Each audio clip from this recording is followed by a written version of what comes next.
All right.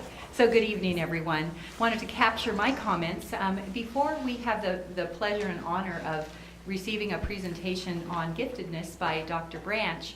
I gathered some statistics together and some information about our own district GATE program, just for the knowledge and information of all of you, parents of our GATE students. First of all, presently, 4th through 8th grade, we are serving 145 identified GATE students. And that breaks down to 19 district-wide identified 4th grade gifted and talented students, 40 5th graders, 48 6th graders, 23 7th graders, and 15 8th graders. So you probably wonder why the disparity among the grade levels. Recently, in the last few years, the district has been in transition from what had been called a high achiever program, and now more to an actual gifted program with students scoring in very high levels of intellect. And so we are using a much purer process for the identification of our students. And so we probably will be serving between 2 and 4% of our overall student population over the district, which is about where we're coming down to that. And Dr. Branch will talk to you a little bit about why that is so special. And so some of the things that we are doing, I provided a packet for you to review. On the back side of the stapled packet, you'll see one of the products. Some of the questions have been, so what kinds of things are we doing in our classrooms that are different for our students with giftedness, the identified students? The item that you see is called an extension project for GATE students, a progress check. One of the things that Dr. Branch will highlight in her presentation tonight is the need for gifted students to have differentiated different types of opportunities to explore in things where they might have a particular interest as a group or an individual as a one student at a time. However, projects that are intended as individual and to be done on their own is not the idea. The idea is to have guidance and support from a qualified professional teacher who will guide the students. So this is an example of how we would guide the students with some progress checking as they're working toward a particular project. So that's one idea. We're also looking at various ways of identifying our students in groupings. We call them cluster groupings, flexible groupings, a lot of different ways that we can serve our students as they need to be served in their individual ways.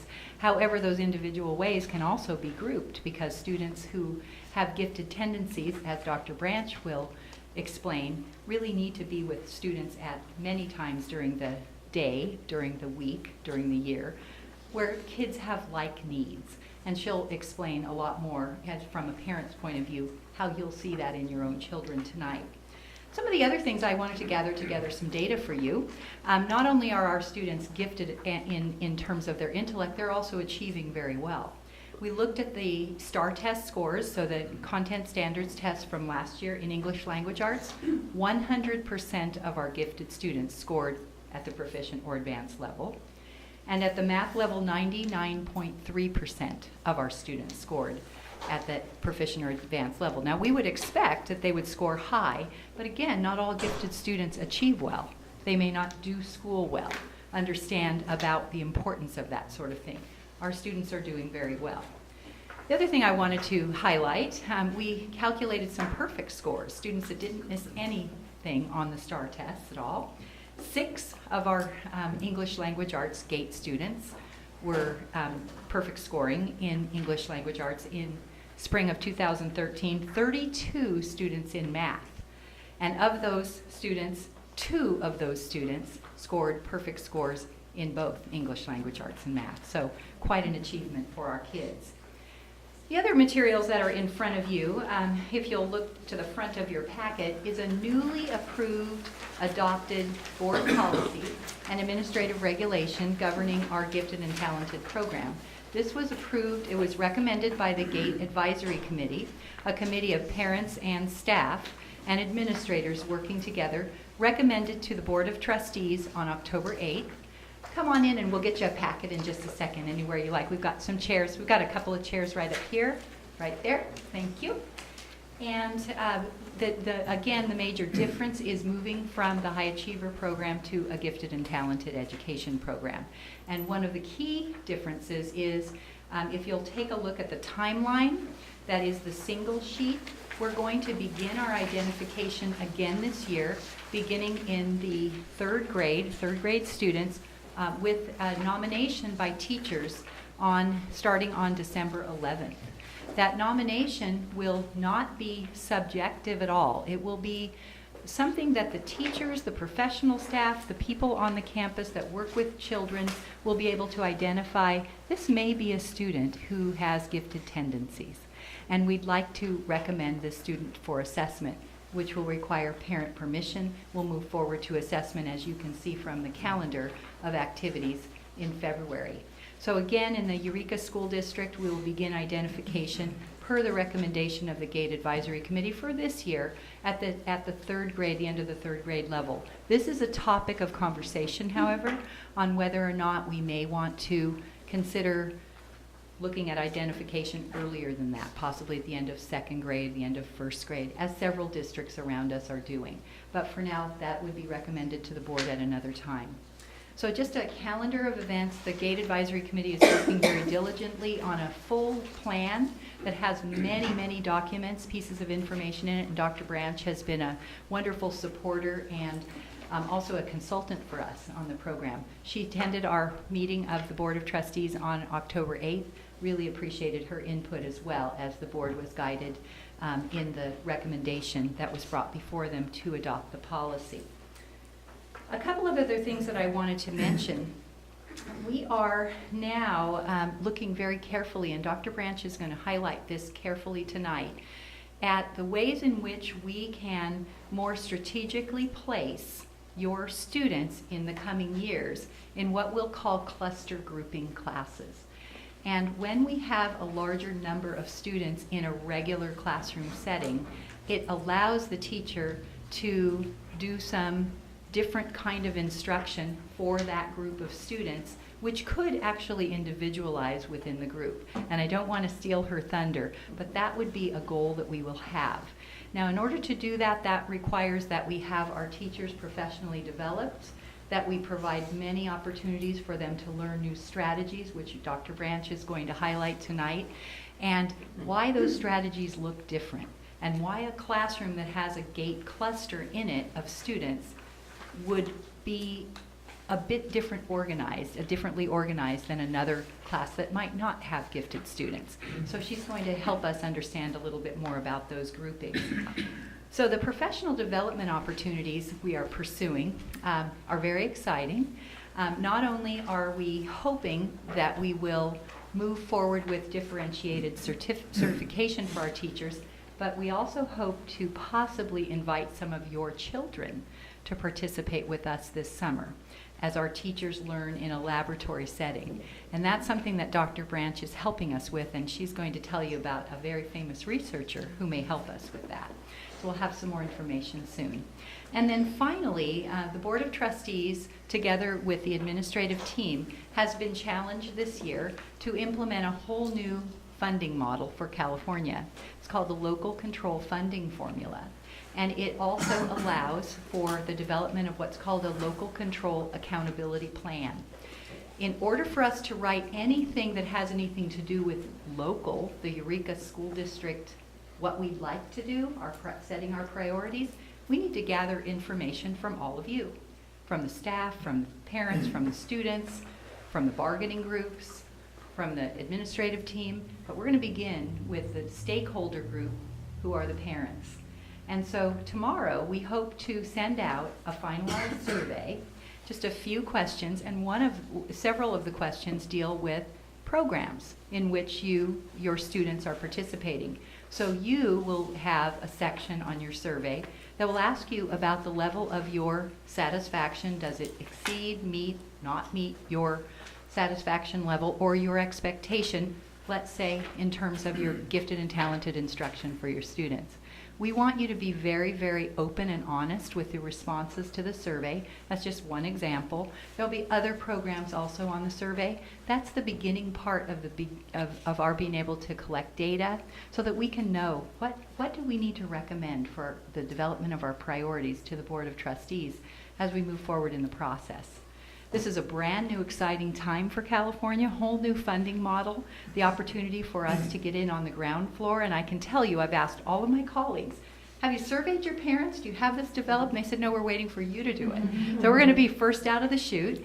And we're very, very happy with always, any time we come to our community to ask you for your input, you're very generous with your time and your energy to do that.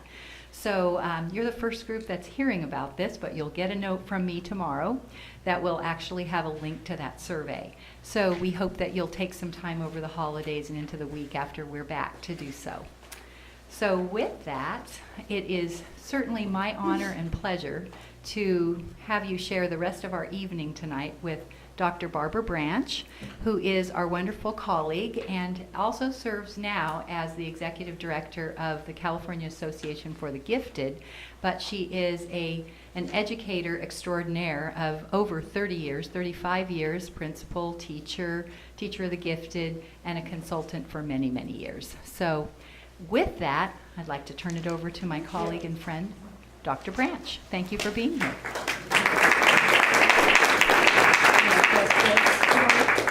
It's okay? Okay. I had to check with my technographer here, or whatever you're supposed to call her, just to make sure that I was being heard. Excuse me while I put this on my belt. I'm supposed to put it in my pocket, but I don't have one. Sorry.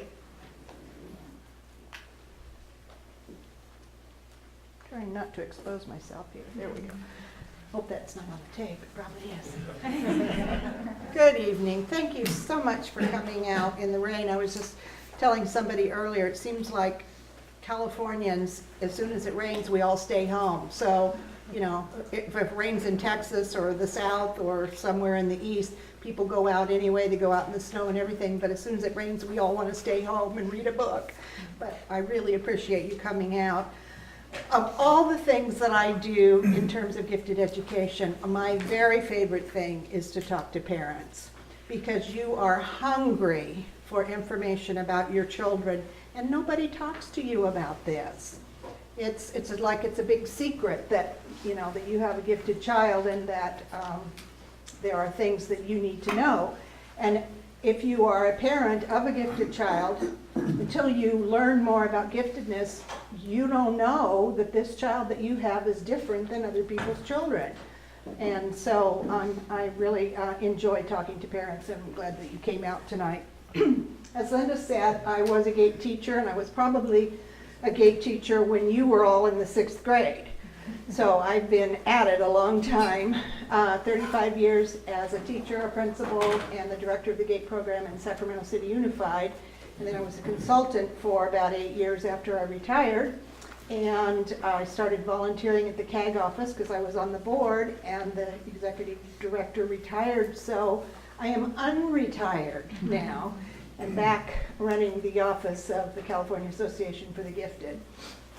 If you have not been to our website, please visit it and see the resources and information that we have there, and certainly look and see if there's anything that you would like to attend or have. My office is in Orangevale, so I'm very close, just off of Hazel and Madison. Okay, so who are the gifted? Now, I had this wonderful video that I was going to show you, but I don't think it's going to run, so let's just skip it. But let me tell you that you can watch it, and it's just a wonderful reflection of what giftedness is all about. It's a 5-year-old who was interviewed on Jimmy Kimmel because he's a geography whiz. Has anybody seen that? It is absolutely darling. It's on YouTube. Just go on YouTube and put, 5-year-old on Jimmy Kimmel, and you'll see him. He's just absolutely delightful. And my interest in it had nothing to do with geography, but everything to do with sharing with you characteristics of gifted. So you'll have to see it afterwards on your own, because it doesn't seem to want to play here tonight. So let's talk, we're going to talk about a lot of things tonight, and very quickly, because Linda kept saying, could you also talk about this, and what about this? And then some of you have called the CAG office and talked to me and said, I hope you're going to talk about that and about this and about this. So we are doing giftedness in 1 hour very, very quickly. But certainly I hope that it'll give you some things to think about and some things to want to read further about yourself, and maybe some clues about your children. So let's start with what gifted kids say about being gifted.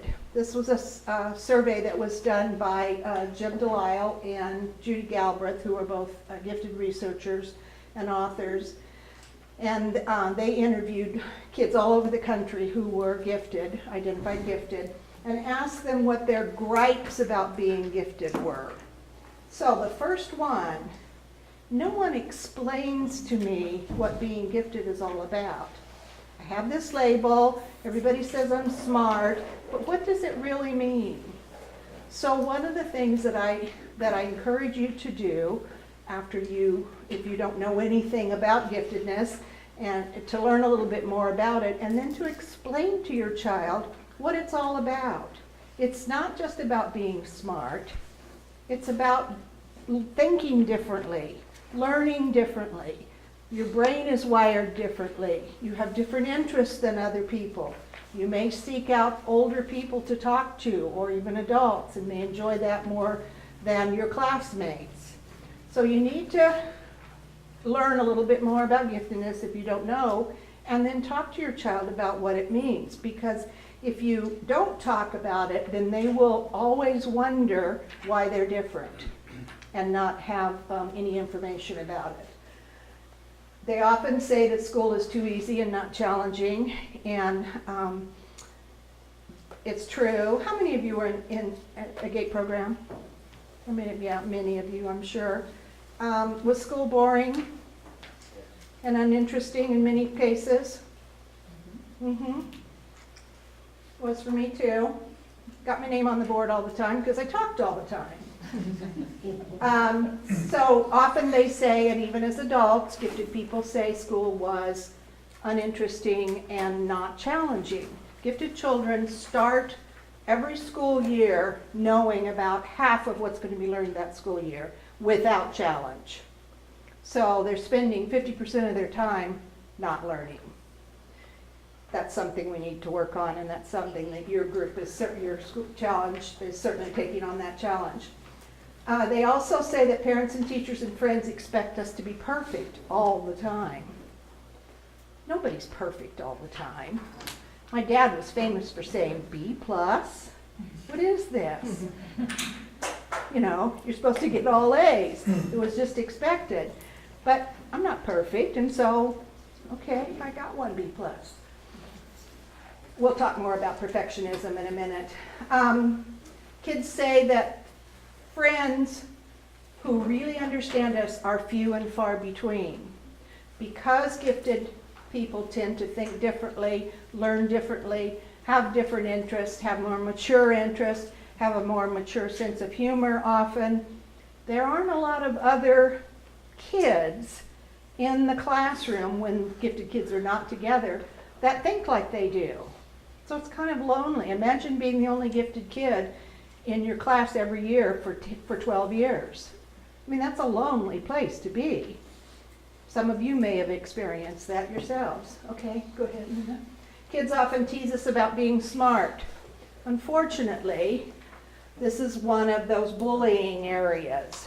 Often when you see stories about kids being bullied and then sometimes even committing suicide or, you know, God forbid, going into a school with a gun or some of those kinds of things. Those are often disillusioned, disenfranchised, gifted children because they don't have any friends, they don't have anybody that understands them, they don't know why they're different, and so they get teased and bullied.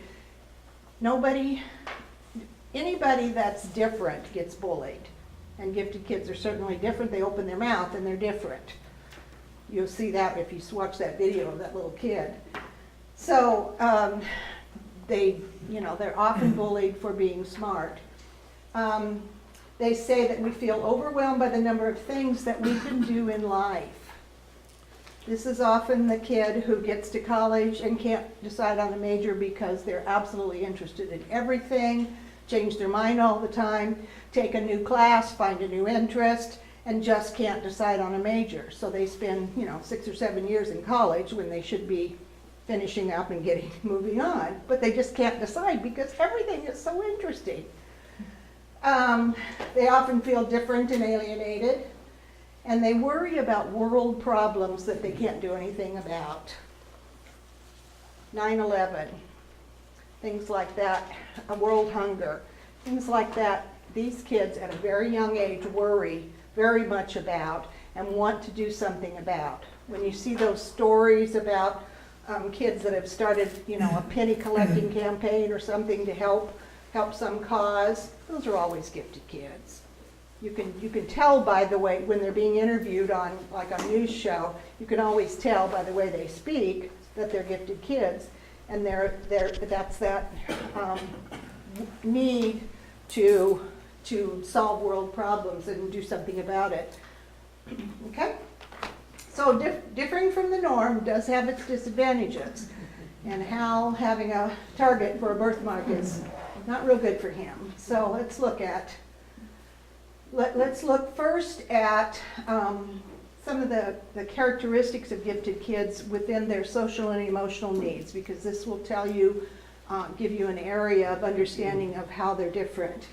They are different in terms of their asynchronous development. We'll talk about that. We'll talk just quickly about perfectionism and then quickly about sensitivity and intensity.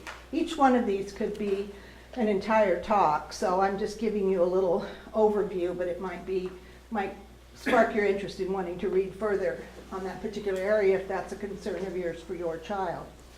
Okay, so asynchronous development. Asynchronous, of course, means it's not in sync. It's not like a sine wave.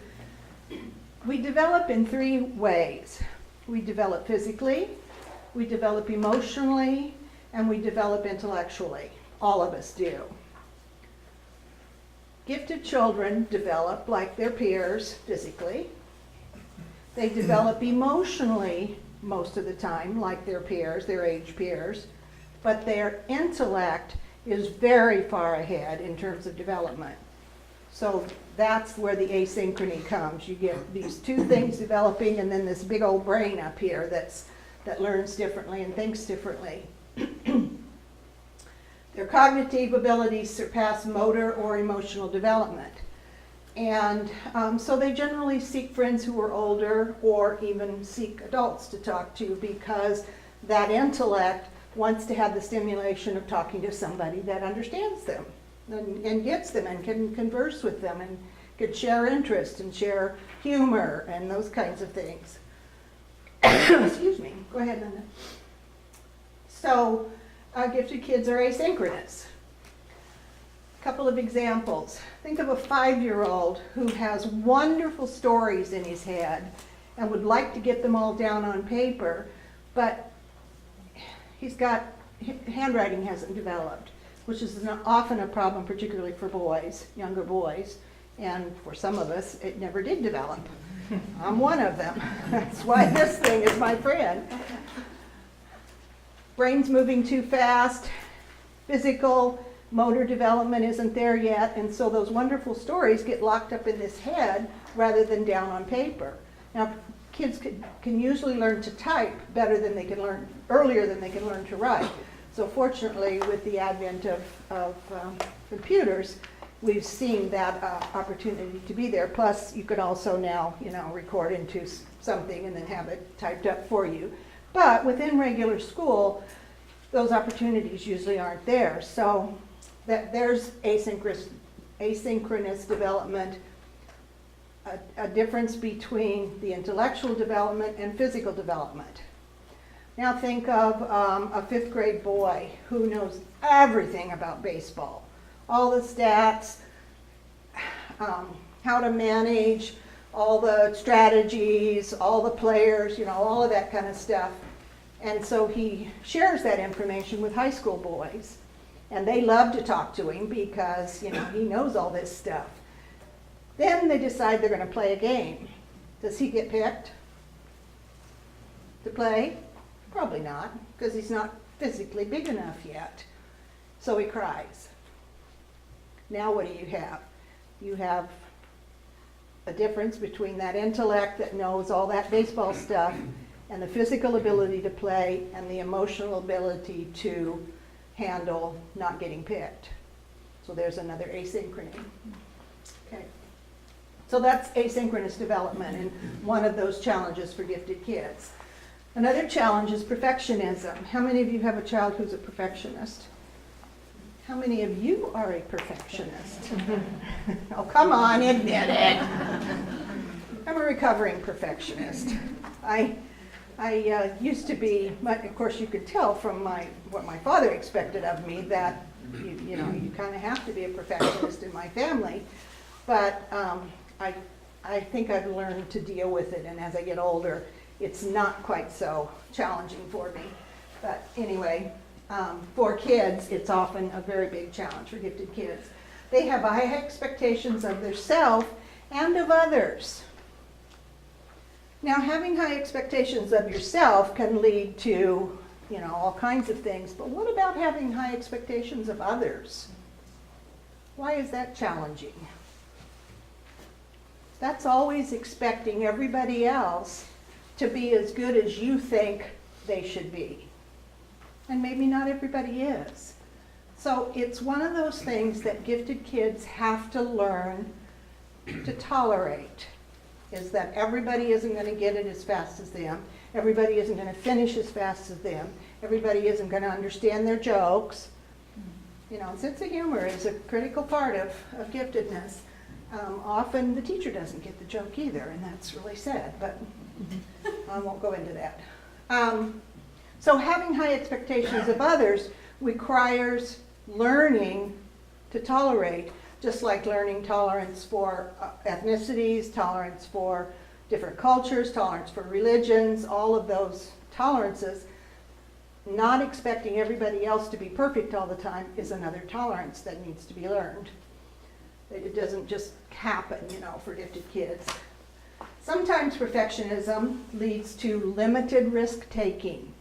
If everything's always easy for a really long time, like up through to middle school or even to high school or even to college, you don't learn study skills, you don't learn how to take a risk, you don't learn how to fail, and then at some point, even if it's after college and you get a job, you hit the wall, and then you don't know what to do.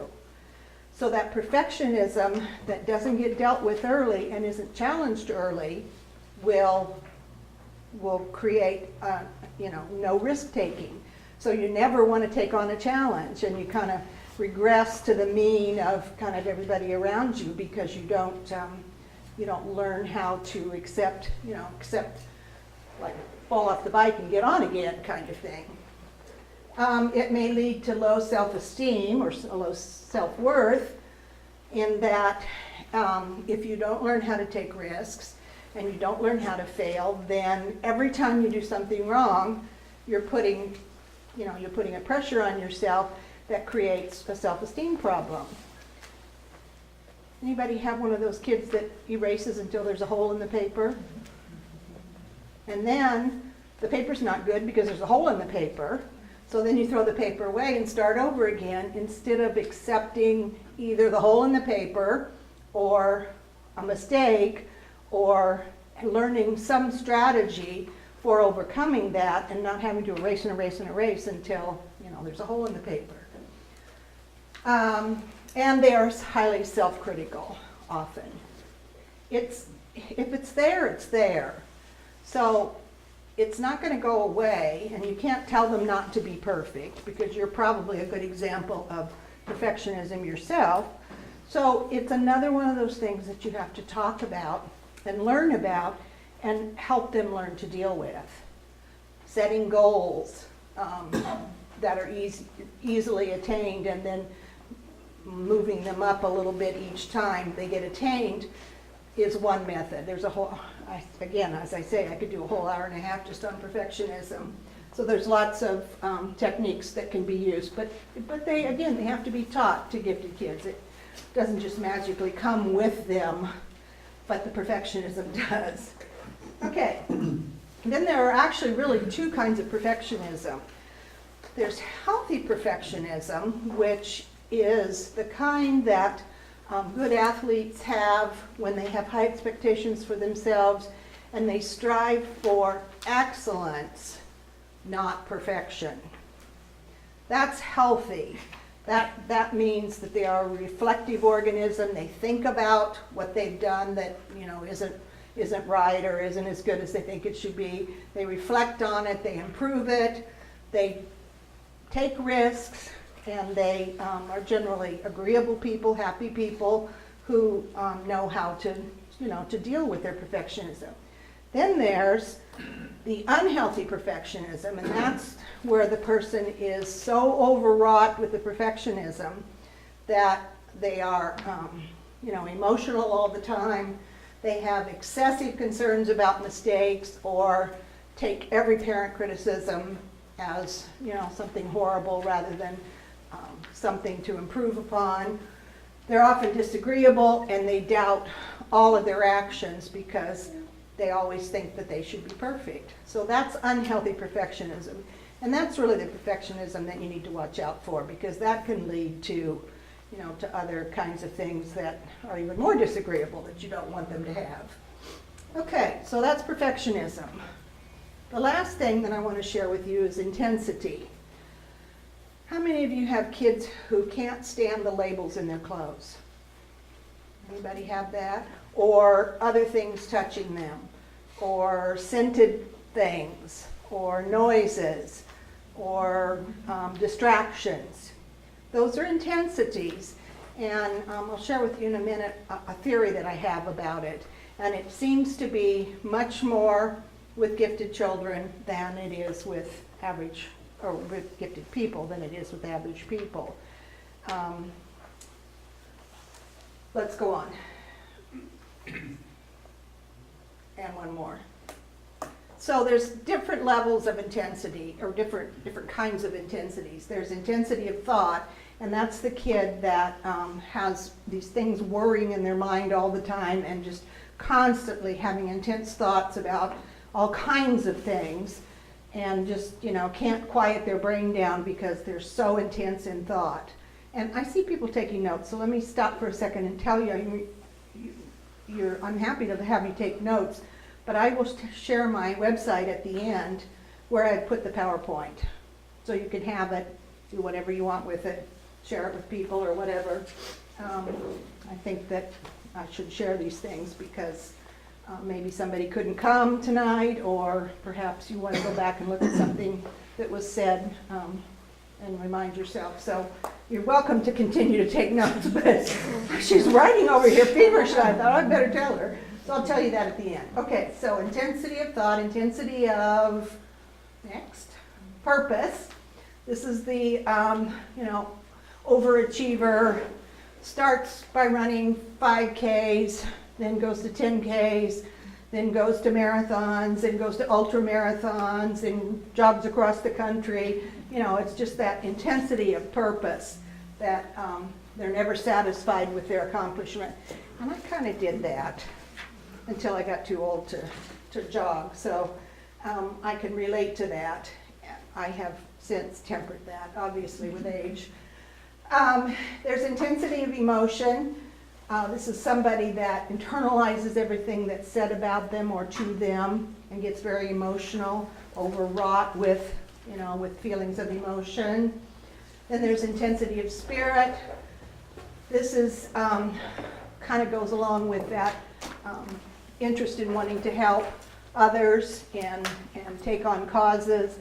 This is the individual who's very intense about helping others and caring about others. And there's finally intensity of soul.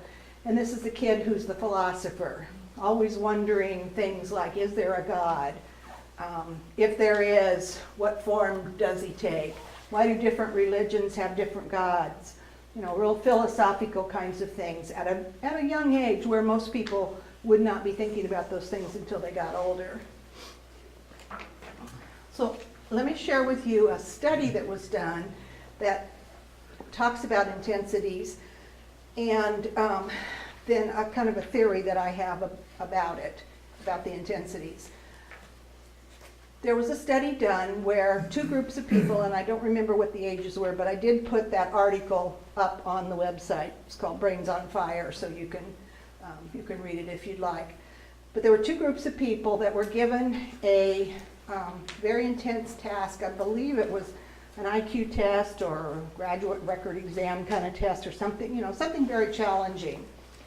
And they were hooked up to electrodes so that functional MRIs could be taken of their brains while they were thinking and doing these tasks. And when you get a functional MRI, you get a computer readout that shows the areas of the brain where activity is occurring, and it shows up red when you're using certain centers of your brain. Well, in this study, they did that same task for both groups. The group of people who were average had various areas of their brain where they lit up in different places as they were solving different tasks and showed, the uses of their different areas of their brain. In the brains of the gifted, they were on fire.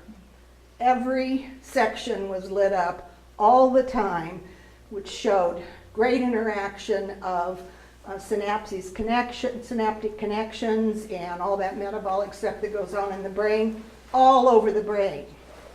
Well, the brain is our center of our nervous system, right? So to me, it makes sense that if your brain is firing all the time, your senses are more attuned than for the average person. So if you've got a label in the back, your back nerves are more sensitive because that brain's going all the time. If you close, my niece always said, "It's too tight," even though they fit fine. She's like 4 years old. "It's too tight." So we always had to buy big clothes for her. The emotionality comes because there's intensity within the brain. So that's my theory, that it's just we are more what one of these researchers calls, that gifted are more quiveringly alive. In other words, the nerves are alive all the time, even when they're sleeping. So that's my theory about why there are intensities within the gifted. An excellent book, if you haven't read it and are concerned about or want to know more about intensity, is by Dr. Susan Daniels, and it's called Living with Intensity. I know a woman who keeps it by her bed, and it's a good thing she does. So it's an excellent, okay, keep going. Okay. So the Brains on Fire research shows that these people had enhanced sensory awareness, and that's sensitivity. They had enhanced memory efficiency and capacity, more efficient organizational analytical capacity, more extensive associational synthetic capacity, and a greater potential for creative corporate thinking. That's what business wants, is people who can creatively think in a corporate way. People who can work together, brainstorm, come up with new ideas, invent, create. That's the future for gifted children if they are challenged appropriately and have the opportunities to be able to use those intensities. Okay? So what this leads to is some drawbacks. If there's sensory, emotional, and memory overload, that can be depressing to a child, and I don't mean depressing in the terms of depression, but just, kind of bring them down. The sensory intensities that we talked about, like the label. Personal disorganization. Now, none of you have children who are personally disorganized, right?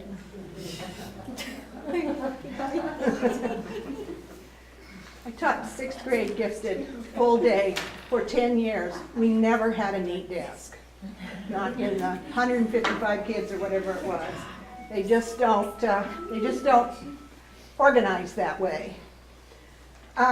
Sensory distractibility, and that can be noise or light or other kinds of things that distract them.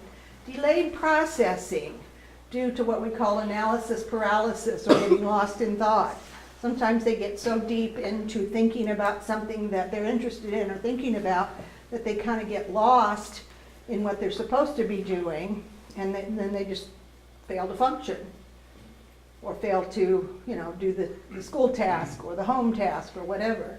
And then then it can also lead to mental fatigue, where they're exhausted because all this sensitivity is going on all the time. There's nothing they can do about it because their brain is their brain. So they have to learn coping techniques. And that's something that you could learn more about if you wanted to read the book by Susan Daniels. Okay, so what does all this tell? Thank you. What does all of this tell us about schooling for gifted kids? Go ahead, Linda. Go ahead. First of all, let's talk just a little bit about the rationale for having special schooling or different schooling for gifted kids. Gifted and talented is not always viewed positively, particularly in this country. We tend to feel that it's elitist. Now, in a district like yours where you have lots of high achieving kids and lots of educated and talented parents, you probably see many bright kids, many high achieving kids, many kids that are doing well because of the parenting and the home life and a few brain cells and genes that came down with the parents. But there are still those children who are above that in terms of their intellectual needs and their schooling needs. But we don't like to talk about it in this country because it sort of smacks in the head of our concern about democracy. We want everything to be fair and equal. We're very egalitarian. And so we have difficulty saying that our child is in the GATE program. Now, you may not. You may just say it anyway, but you may run into some people that don't want to hear that from you or don't want to discuss that. And it's usually because they don't understand what you're talking about. You're not saying your child's better. You're saying your child learns differently, has different interests. That's all you're really saying. And in any other country, this is well supported. In our country, it seems to be elitist. So we don't like it a lot. It makes us uncomfortable. And people will ask, well, doesn't it stigmatize kids or give them a label? Often equated with giving special education children labels about, their learning or their learning disabilities. And people sort of equate it the same way. Well, then that labels them, and so then, that makes them different and over here and out of the way and that kind of thing, and we don't like that. How many of you who were in the gifted program, what did you do? What do you remember as your experiences? What kind of things did they have you do? Any of you that were in? Yeah. We actually had a whole class. Oh, you did have a whole class. Yeah, and I remember we came in every single day and did free association, like whatever it was. It was wordplay, like think of an item, and you would list 38 uses for it, or whatever the number was. So you were served well. It was a great program. Yeah. How many of you that were in gifted or were high achievers just went to something after school or went to a field trip once in a while for the GATE kids, or got pulled out of class and went to the GATE thing once a week and then had to do the work that you missed, make it up? Yeah. So that's kind of the way it was when we first started. In 1961 we started with the Mentally Gifted Minors program, but you're all too young for having been that. Oh, well, okay. One of you. GATE started in 1980, but even then, when we said that we wanted the instruction to be what was first called qualitatively different, in the 80s when the law was first passed, they wanted it to be called qualitatively different. but we still were doing the pullouts and the field trips and the once a week kind of stuff. And, you know, gifted kids wondered, so if I'm smart, that means I have to go to school more? It means I have to go on Saturday? You know, that doesn't make a whole lot of sense to me. And then that kind of thing was very visible. If kids got pulled out, or if they went on a field trip, or had a special art class or something like that, it was a very visual thing to other people, and so others said, well, that's not fair. Why shouldn't all kids get this kind of thing? Why only the gifted kids get it? Because the things that were being done were seen as things that would help all children. And they were very visual because they were outside of the classroom. And that takes care of that. So in taking a look at gifted adults and asking them about their schooling, as I just done with you, most had very little good to say about their schooling. And most of you are being shy and not sharing anything, but you're thinking. I see those wheels turning. You're thinking about how that experience was for you. You were lucky because you did have a wonderful experience. My kids were lucky because they had a full day program with qualified teachers. And the middle school teachers didn't like my kids because they asked too many questions, but too bad. They say that they were usually bored and unengaged in school, and they tend to be highly critical of their teachers. They do not respect or do not like teachers who do not respect them as a learner. My niece is a good example. Linda's heard this whole thing. She's probably thinking, oh my God, she's saying the same thing again. She's now 30 years old and a very successful businesswoman. But when she was a identified gifted child. When she was in high school, if she had a teacher that she didn't think respected her as a learner, she would achieve only enough to get a C. And she just made that choice. She could have easily gotten an A, but she didn't feel respected as a learner, so she'd do the minimum. But she did figure out how to get the GPA that got her to college, that got her into a master's program and she's now, as I say, a businesswoman. So she figured it out, but she was not going to work for those people that, you know, said read the book and answer the questions. So they tend to be highly critical, and in some cases that's a difficulty for teachers because teachers don't like, they're like anybody else. They don't want to be criticized. And when a kid criticizes you or questions what you're saying or the information you're providing or the process that you're using or whatever, then, there's some friction there. So it's one of those kind of rock and a hard place kinds of things. And then gifted kids are often asked to learn independently. Not that it isn't good to learn independently, and they do anyway. You can't keep them from it. They learn all kinds of stuff despite us, but it shouldn't be their major mode of learning. They still need to have first instruction in anything that they don't already know how to do. They don't need to have it 25 times. They probably need it once or twice and they get it. But they do need direct instruction, and they do need to collaborate with intellectual peers and with their teacher. They don't just go in the back of the room for the rest of the year and learn algebra on their own. It doesn't work. Okay, so further rationale for providing gifted services is 24% of dropouts are gifted. That's not 24% of the gifted are dropouts. That's 24% of dropouts are gifted kids. 1/4 of the dropouts in this country are gifted kids. Now, they may drop out and look like a dropout, but they've taken the graduate record exam and moved on to junior college or something like that, which is a perfectly fine thing for kids that are 16 or 17 to do. They're ready to do that, and they could care less about the senior prom. So they don't need to stay in school just for that kind of thing. And they probably, by that time, don't have a lot of intellectual peers. So they seek intellectual peers by going on to junior college and having a challenging opportunity. Some of them just get disillusioned and really do drop out.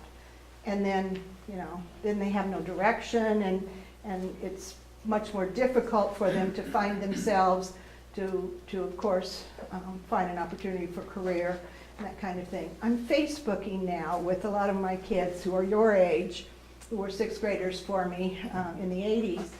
And there's a number of them that took a long time to find themselves. And it was because of that disillusionment with challenge and opportunity. They had the GATE program through sixth grade. They were in second, third, fourth, fifth, and sixth together. Then they went to middle school, and that was a total waste of 2 years because no challenging opportunities were provided. And then they went to high school, and maybe they took AP, maybe they didn't. But kids like Zoe are just now going to college, and she's your age. There's nothing wrong with that, but it took her all that time to find herself.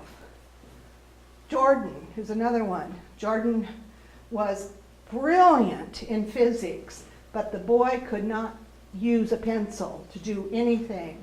So he got disillusioned with that inability, and took him a really long time to find himself and to do what he's doing now at 40.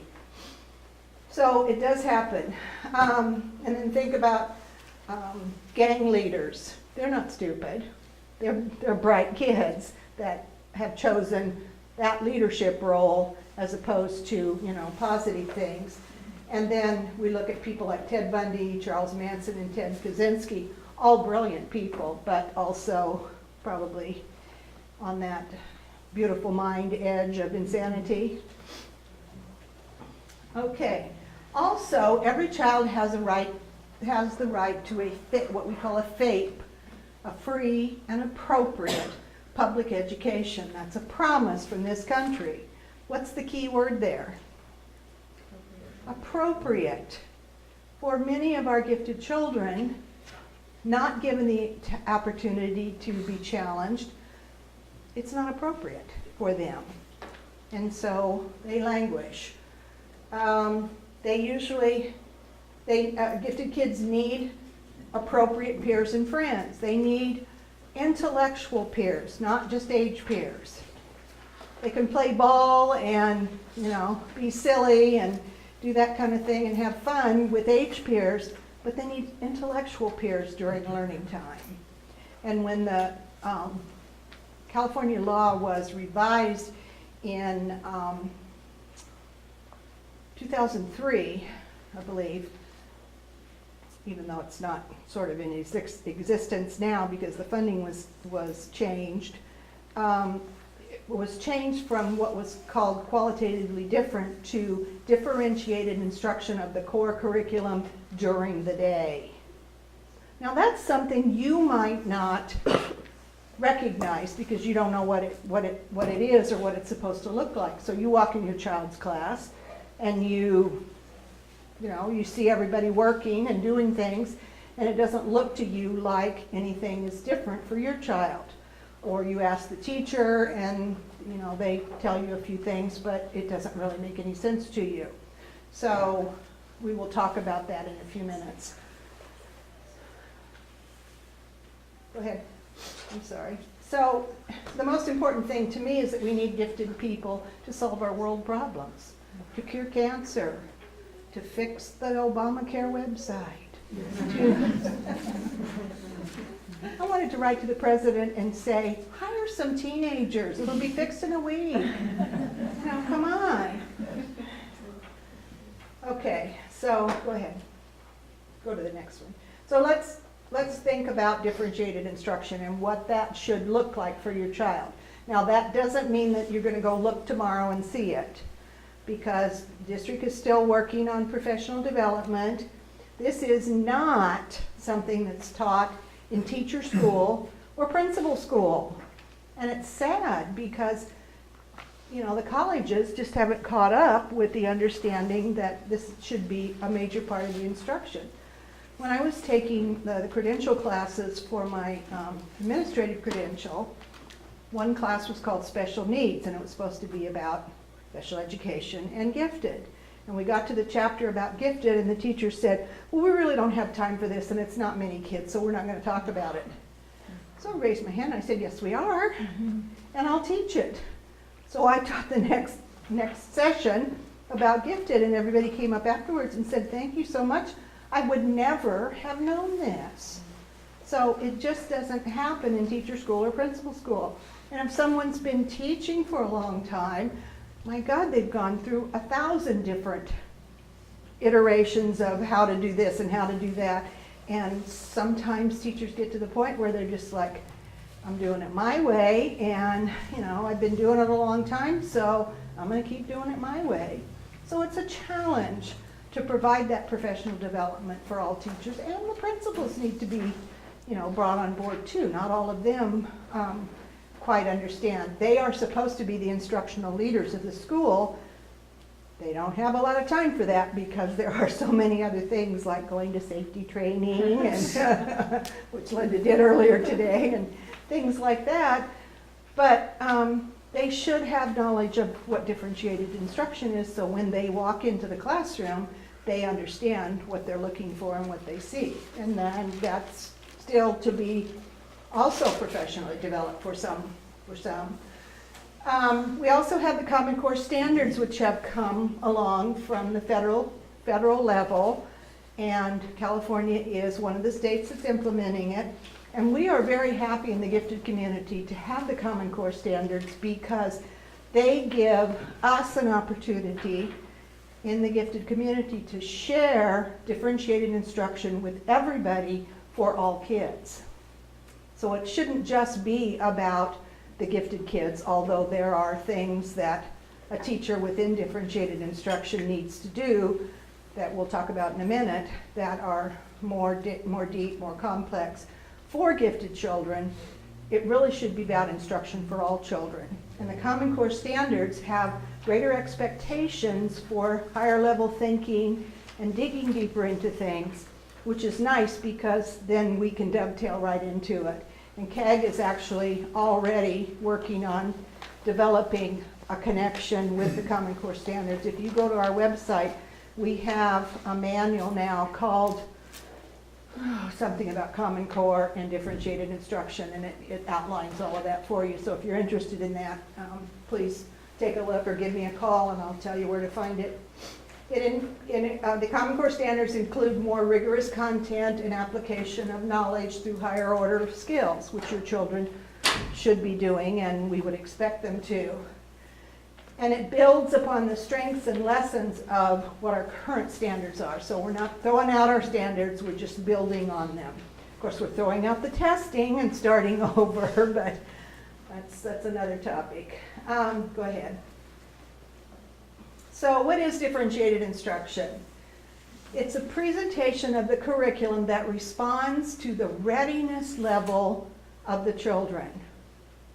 What are they ready to learn? If they already know multiplication, then maybe it's time, maybe they're ready for long division or division.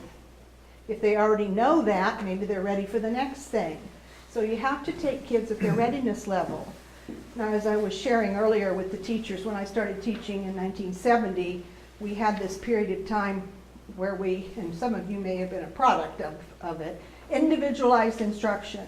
Everybody's going to have their own plan for learning.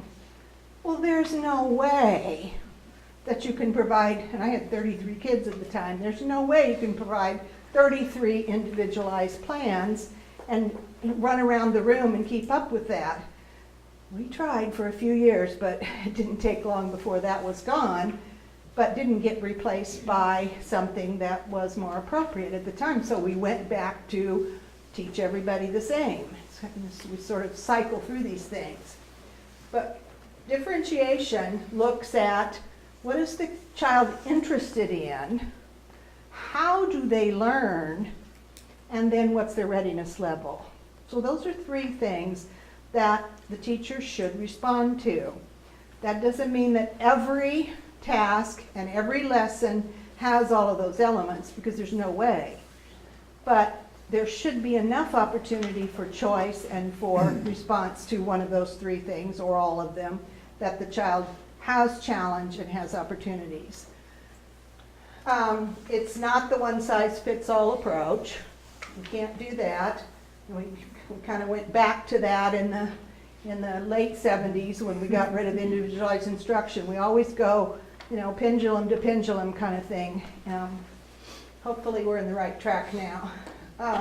This guy says, I expect you all to be independent, innovative, critical thinkers, and will do exactly as I say. So that sort of doesn't work, does it? So what is differentiated instruction not? It is not what Ian Bird calls MOTS, or more of the same. It's not 2 pages of long division when everybody else is doing 1. It's not even pick every other problem and solve it. It's not, it's definitely not tutoring other students while everyone else is finishing up. That one absolutely grates on me. It's not reading a book under your desk until everyone else catches up. It's not an independent contract that you never have any input or instruction about or a discussion with the teacher. And it's not just more complex questions or material that's already easy. You can't ask a deeper question about something that you already know. So what it is, go ahead.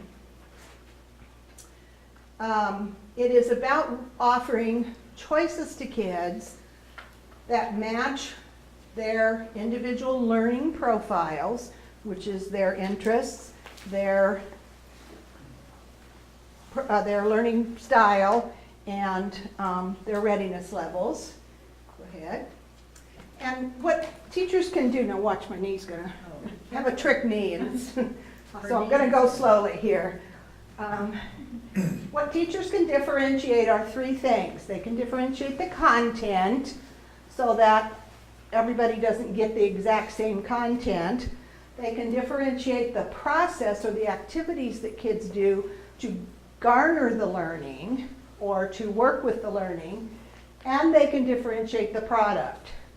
Now, most teachers are pretty good about differentiating product, because a product is a child showing what they've learned. So it might be a test, it might be a book report, it might be making a video, it might, there's all kinds of different products that kids can come up with that show their understanding of the learning. But it has to be in conjunction with these other things. It can't just be, choose whatever you want to show us what you know. It has to be connected. And so these 3 things can be differentiated in response to what I said before, kids' readiness levels, their interests, and their learning profiles. Now that doesn't mean that you only get to study what you're interested in. Everybody's got to learn the multiplication tables, and no gifted kid likes to do it. It's mundane, it's boring, it's tedious. But you've got to know those to do algebra. So if you're going to move in, you got to know them to do long division and some of the things that most of the mathematics that you learn in elementary school, you've got to learn those. And you can't make little matrices or little dots or something on your paper all the time to figure out 9 times 9. You'd be a little far behind if you did that. So you may have an understanding of what multiplication is, but you have that other task of learning the multiplication tables. So that isn't maybe an interest, but that's a necessity. So there are things that kids do have to learn, and the teacher, follows standards and curriculum and makes those decisions, but they should also have the opportunity to search deeper into their interests and with the learning styles that work best for them. Interestingly enough, most teachers, or many teachers, are visual learners and linear. That's why we went into the profession, because we kind of have that organizational thinking, and it's, it just sort of fits with teaching. Most gifted kids are global and visionary thinkers and much more auditory. So they don't learn the way most of us teach. So we've got a kind of a mismatch, and that's why, as Linda said earlier, they often don't do school well because we don't do school well for them. Then the instructional management styles or strategies that can be used can be varied as well. There could be tiered activities, and that means that it might be the same activity for everybody, but there are different levels of expectations or different levels of questions or different levels of how you're going to go deeper and more complex into that particular thing. So those are tiered assignments. Might be centers like we used to do back in the 70s. They've come back. But centers shouldn't be 5 places where everybody goes on Friday and you just move around. Centers should be based on interests of different kids in the class, should be tiered or varied in complexity according to the needs of kids, and everybody doesn't go to all of them. You guys go to this one, you guys go to that one, and you spend the whole time at that one because that one has been designed for your learning styles and your interests. It takes a lot of time for teachers to do, so that, it can't happen all the time. But it's one thing that can be done. You can also vary homework. Oh my God, people doing different things at night? That's just unheard of. Of course. Well, then how will I grade? How will I compare? You don't. You grade each kid based on a rubric for that particular child and the expectations for that child. That's a really hard thing for teachers to get a hold of. You can do learning contracts, as I talked about before, if they are taught and interactive with either like peers or with the teacher and peers. Group investigations, you see there's others there. Compacting, and if you don't know what that is, that means taking a unit of study and looking at it, and perhaps, let's say it's the next math unit. Give the final test as a pretest. And if they already know some things, don't teach them again. Nothing worse than being taught something you already know how to do and having to tolerate it. So it allows the teacher to compact that particular unit of study for some kids based on what they still need to learn and not based on everything that's in that particular chapter. Yes? With this level of differentiation, is there a recommended class size that's different than the current class size in the Eureka district? We're going to talk about that in a minute, so that's a good question, but save it for, in fact, we want to get to that pretty quick, so let's go ahead. So there's 4 strategies that can be used in differentiation.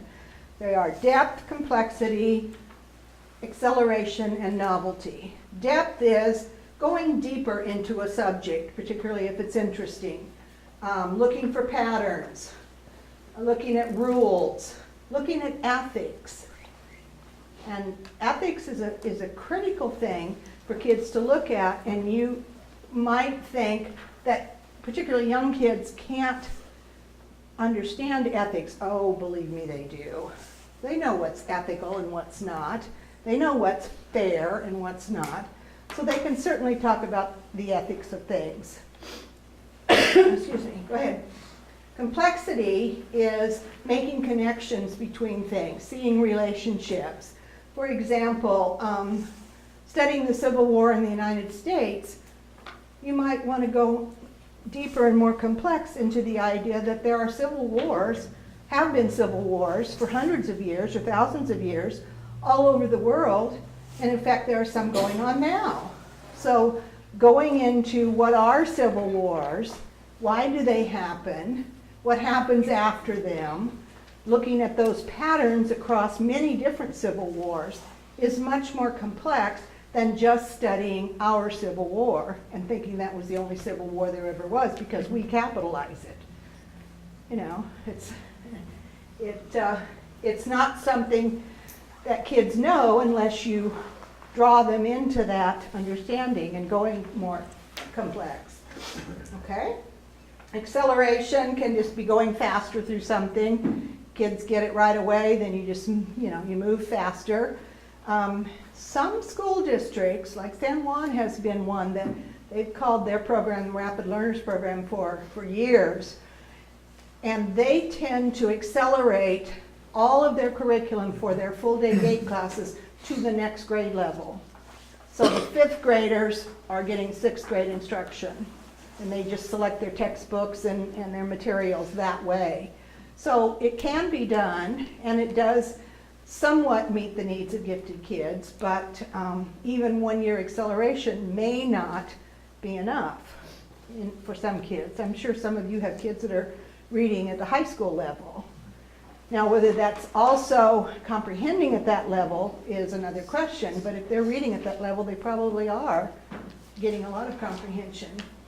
Okay, and the last one is novelty. And novelty is having the opportunity to make choices about things that you're interested in, and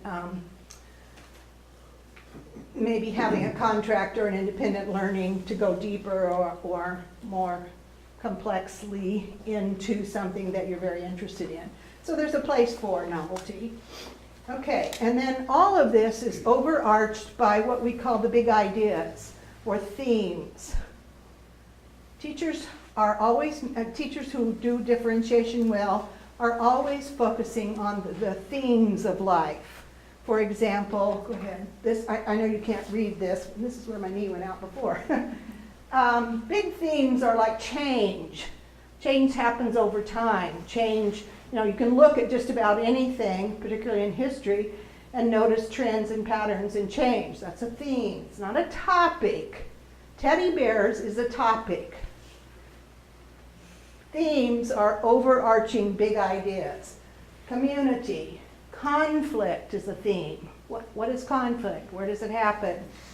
Exploration, force, orders, and the others that are here, you can see them if you want to download the PowerPoint. Those are overarching themes or big ideas, and all of differentiated instruction should be focused around one of those themes.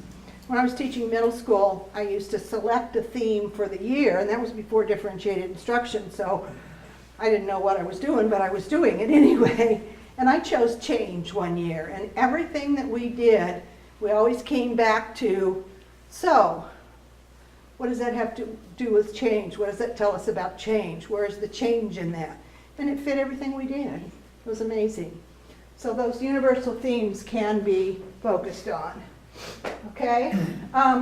Also, and this is the work that Linda was referring to, professor at USC, Dr. Sandra Kaplan, who has kind of been the California guru of differentiated instruction, and I finally remembered it's the Jacob Javits Grant.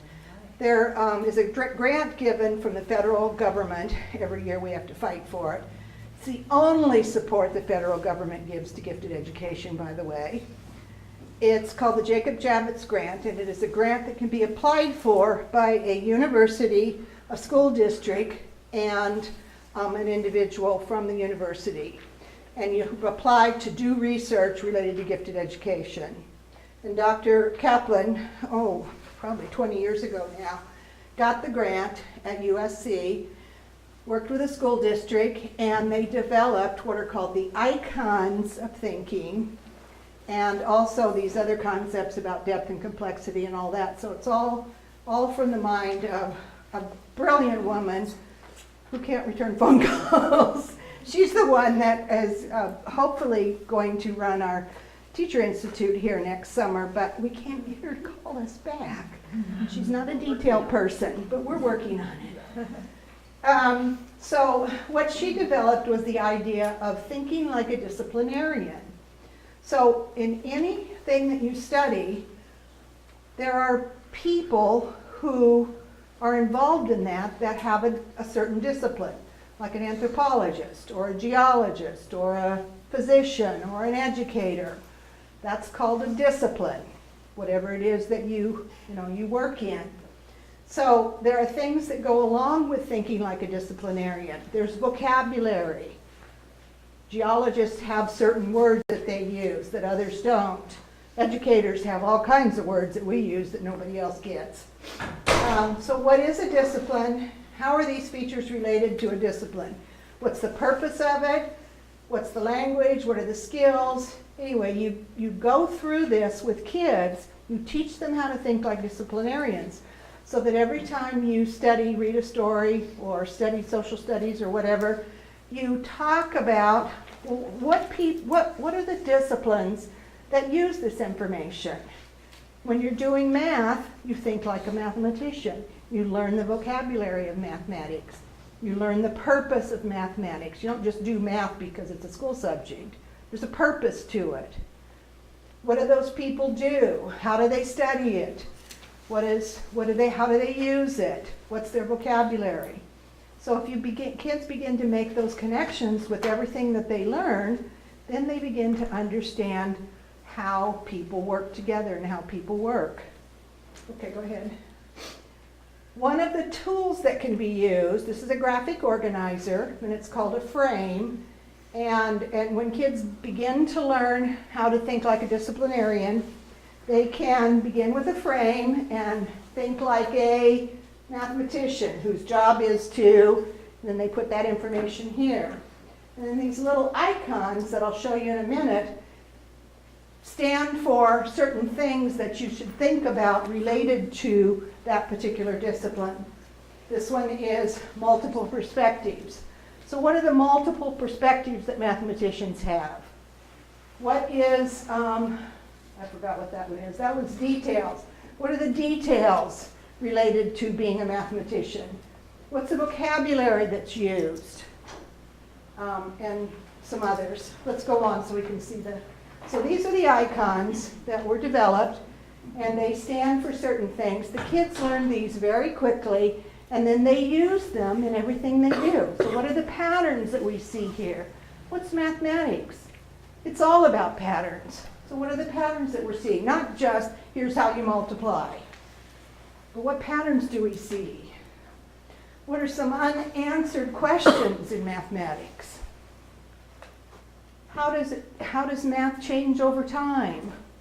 There's all kinds of ways that you can use these icons on something like a frame to have kids look deeper and more thoroughly into things. It's very exciting when you see it in action and teachers get it. They put these up, they teach the kids one icon every week or whatever until they know them all. And then just amazing what kids do. Kindergartners can do this. Okay, so here's an example of using some icons. There's a story in, I better move on, huh? Well, anyway, let's move on because I want to get to keep going, let's get to the grouping thing. So that gives you a very quick overview. I mean, that really takes a whole week to teach teachers how to differentiate. So that's just a real quick 10 minutes for you. Go ahead and let's talk about the grouping that was brought up. That'll be the last thing we talk about. There are different ways that you can provide the opportunity for gifted children to work together and to receive differentiated instruction from a qualified teacher who knows how to do it. They can be in a full day class like I taught, but 54,000 kids in Sac City gave us that opportunity to have 5 different centers where we had full day classes. That can't happen in Eureka. You don't have enough kids to make a whole class, or the ability to. The other problem with full day classes is you always have to have some kind of a lottery or something, because there's always more kids than there's room in those particular classes. So if you have a class of 25 and there's 26 identified kids, what does the 26th kid do? The opportunity's not there. With differentiated instruction, they're all within the same class, they can get it. The second one, and the one that you are looking at, is cluster grouping. Now, cluster grouping may have a negative connotation to you because it sounds like research that was done probably back in the 50s or 60s on tracking. And that was when kids got in the buzzards and stayed in the buzzards all through school and never got out. They had the bluebirds and the robins and the different reading groups, and so I've coined the buzzards as the poor kids who get in the lowest reading group. And then they never got out. And then even in high school, they'd get tracked into the low track and never had the opportunity for challenge or for showing that they could move ahead or being flexibly grouped or anything. The research that was done by a gal by the name of Jeannie Oakes, who did this research on tracking and said it was very bad, didn't have any gifted children in her study. And we really didn't know a lot about giftedness or gifted children or their differences in a need for challenge. So, you know, it's been debunked, but it hangs out there as something that's, well, isn't that tracking? Isn't that putting all the, you know, the same kids together? Well, don't we do that with English learners so that they can have an opportunity to learn English? You know, so is that different? But it comes back to that elitist thing. Well, you know, they get special stuff. They get what they need. They get the appropriate education. Flexible grouping can also be used, and that's where a classroom teacher can group and regroup the kids depending on their needs at the time. I'm going to have you four come up and meet with me because we're still, you know, learning the vocabulary, or we still need to talk about the multiplication process or something. Next day it's these three, and one of those kids is in that group, but not in, you know, not the same kids. So you're flexibly grouping all the time. That takes a lot of work by a teacher, but can be done. And then there's multi-age grouping, which is what we did at my school when I was the principal. We didn't have enough kids for a full program, but we had enough identified kids to create a 2-3 class and a 4-5-6 class. Believe me, that 4-5-6 class was a challenge.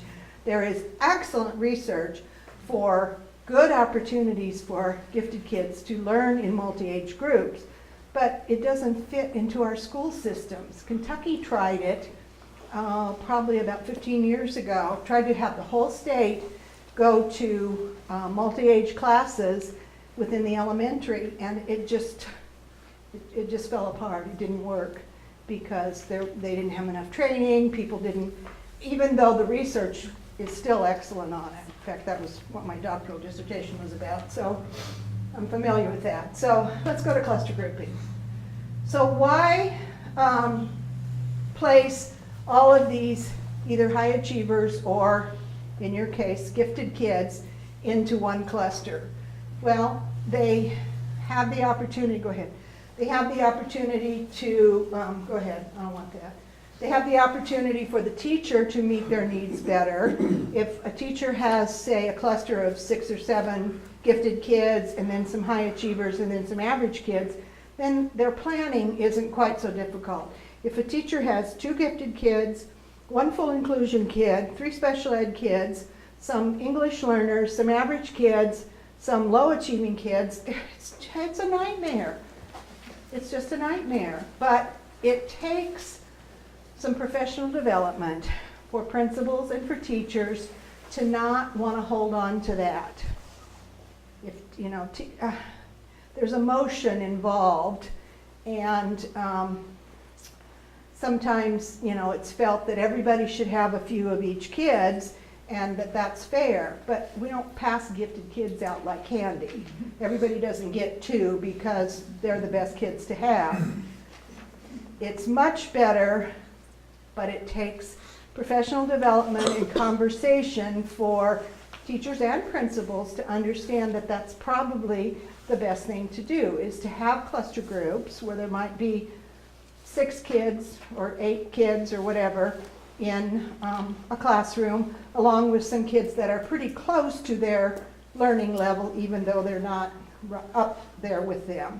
There's it's 8:30. I guess I have to stop pretty soon, but let me just tell you one other thing. There's something called the zone of proximal development, which was actually developed and proposed by a gentleman 100 years ago. And what it says is that we all have a range within which we learn. There's the highest level that's the hardest for us, and there's the lowest level, which is the easiest for us. But everybody has ranges at different places. And if people's ranges of proximal development don't overlap, they can't work together. They can't understand each other. They can't teach each other. They can't You know, they can't really even communicate on an intellectual level with each other because they don't match. So if a teacher has, you know, all these different zones of proximal development all over the place, they can't get any cohesion with kids to work together. So it's better to have cluster groups, as I said, of gifted kids, maybe some high achievers and average kids, and then someone else will have another level of range of kids. Now for teachers, that's a hard one because they've always gotten 2 or 3 gifted kids, 2 or 3 of these, 2 or 3 of those, and they may not clearly understand how this works and how it would be good. And if there's different ways to do it. You can cluster, you can train a teacher in differentiated instruction and have them have the cluster 1 year, and then if someone else is also interested and well-trained, they can have it the next year. So it doesn't have to just be one teacher. But what most places that actually do well with cluster grouping find is that the teachers who don't have the gifted kids anymore are really very happy with what they do have. They don't have all those gate parents hanging over. They don't have, they see, you know, lower achieving kids rise and feel good about that, or they enjoy English language learners, or sometimes even special ed kids. So, you know, everybody kind of finds their level after a while if you do cluster grouping well. So that's what they are working on. There are still some training that needs to be done. We hope to have the Institute this summer, which will provide some training for lots of teachers. We hope the principals will attend as well. But that's kind of the next step is, and you can see the differentiated instruction is very complicated in terms of getting it implemented. But after teachers go through the training, usually what we suggest they do is go back and start with just one thing, and then do it well, and then add another thing. So it may take them a whole year to really get to where they feel comfortable with it. It's like getting a new textbook. You know, it takes you a couple years to kind of get used to it. So that's going to take some time, and what's difficult for parents is that your children are getting older while this district's going through this, and they might miss the opportunity, but that's as fast as a district really can go in terms of this kind of thing. You can't just overnight say, okay, everybody differentiate now. We're going to have one little 2-hour workshop on it, and then parents, you'll be able to go in and see it happening. But that doesn't mean that you can't go in and talk with the teacher and ask what their knowledge level is of this, and if they're interested in the training, and maybe, you know, do a little